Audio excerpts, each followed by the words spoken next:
ಸಾವಿತ್ರಿ ಇದ್ದಾಳೆ.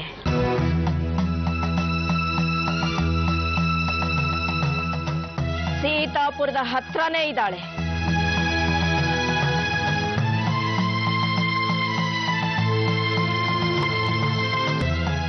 ಅವಳನ್ನ ಬೇಗ ಮನೆಗೆ ತುಂಬಿಸ್ಕೊಳ್ಳಿ.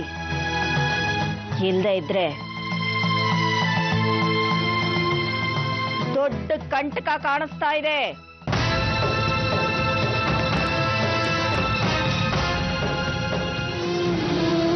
ನಾನ್ ನನ್ನ ಗಂಡನ್ ದ್ರೋಹ ಮಾಡಿಲ್ಲ. ಅವ್ರು ನನ್ನನ್ನು ಹೀಗೆ ಮನೆಯಿಂದ ಹೊರಗಿದ್ರು ಅಂತ ನನಗೆ ಬೇಜಾರು ಇಲ್ಲ.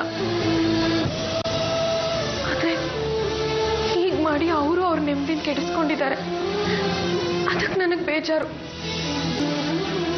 ಅವ್ರಿಗೆ ನೆಮ್ಮದಿ ಕೊಡು.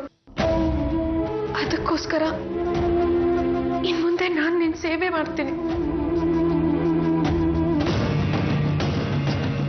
ಪಾಪ ನಿಮ್ಗೆ ಹೀಗಾಗ್ಬಾರ್ದಾಗಿತ್ತು. ಈಗ ಅರ್ಥ ಆಯ್ತಾ? ನಿಮ್ಮನ್ನೇ ಹೀಗೆ ಅಂದ ಆಡ್ದವ್ರು ಸಾವಿತ್ರಿನ ಸುಮ್ಮನೆ ಬಿಟ್ಟಿರ್ತಾರ? ಸೀತಾಪುರಕ್ಕೆ ಬಂದಿದ್ದಳು, ಅಲ್ಲಿಂದ ಎಲ್ಲಿಗೋದ್ಲು ಅಂತಾನೆ ಗೊತ್ತಾಗ್ತಾ ಇಲ್ಲ. ಹೌದಾ ಸುರಪ್ಪ?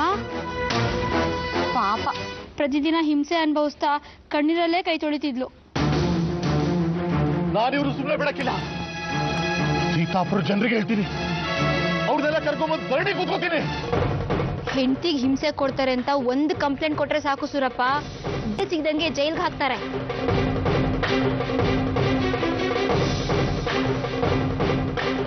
ಮಂತ್ರಿ ಆದ್ರೂ ಕೇರ್ ಮಾಡದೆ ಶಿಕ್ಷೆ ಸಿಗೋದಿಕ್ಕೆ ಇದು ಒಂದೇ ದಾರಿ.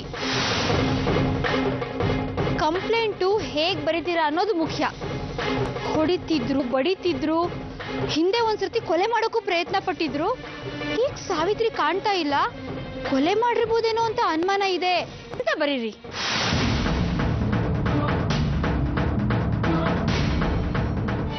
ಯಾಕೆ ಇಲ್ಲಿ ಕೂತಿದ್ಯಾ? ಯಾರು ಇಲ್ದೇ ಇರೋರ್ಗೆ ದೇವ್ರ ತಾನೇ ದಿಕ್ಕು. ನಾನು ಎಲ್ಲಿಂದಲೋ ಬಂದು ಇಲ್ಲಿ ಹೀಗೆ ಕೂತಿದ್ದೆ. ಈಗ ಆ ದೇವರೇ ನಿನ್ನ ಇಲ್ಲಿ ಕಳಿಸಿದ್ದಾನೆ ಅನ್ಸುತ್ತೆ. ನಡಿಯಮ್ಮ.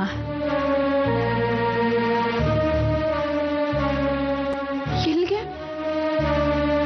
ನಮ್ಗೆ ಈ ದೇವಸ್ಥಾನನೇ ಆಸರೆ. ನೀನೊಬ್ಬಳು ಹೊರೇನಾ? ಬಾ, ನಮ್ ಜೊತೆ ಇರುವಂತೆ.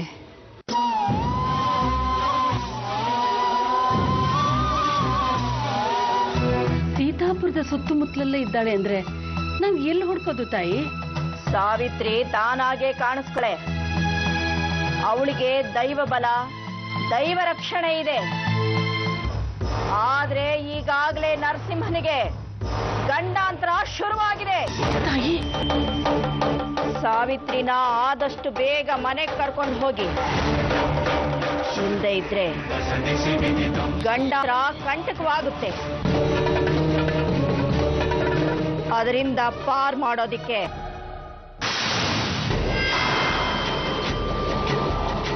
ನಿನ್ನೊಬ್ಬನಿಂದ ಮಾತ್ರ ಸಾಧ್ಯ.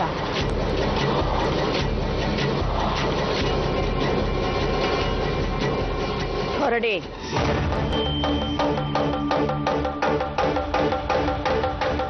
ಅವ್ರು ಎಂತ ಜನ ಗೊತ್ತಾ? ರಾತ್ರಿ ನನ್ನ ಮಗಳನ್ನ ಹೊಡೆದು ಹೊರಗಾಕವ್ರಿ. ಈಗ ನನ್ ಕೂಸ್ ಕಾಡ್ತಾ ಇಲ್ಲ, ಕಾಡ್ತಾ ಇಲ್ಲ. ಮಾಡ್ರ ಅವ್ರ ಮನೆಯಿಂದ ಓಡಿಸಿದ ಮೇಲೆ ನನ್ನ ಮನೆಗೆ ಬಂದಿದ್ಲು. ಈಗ ಕಾಡ್ತಾ ಇಲ್ಲ ನಡಿ, ಕಾಡ್ತಾ ಇಲ್ಲ. ಹೆಸರು? ನರಸಿಂಹಪ್ಪ ಅಂತ. ಅಡ್ರೆಸ್ಸು? ಅವರು ನರಸಿಂಹರಾವ್ ಅಂತ, ಮಂತ್ರಿಗಳು.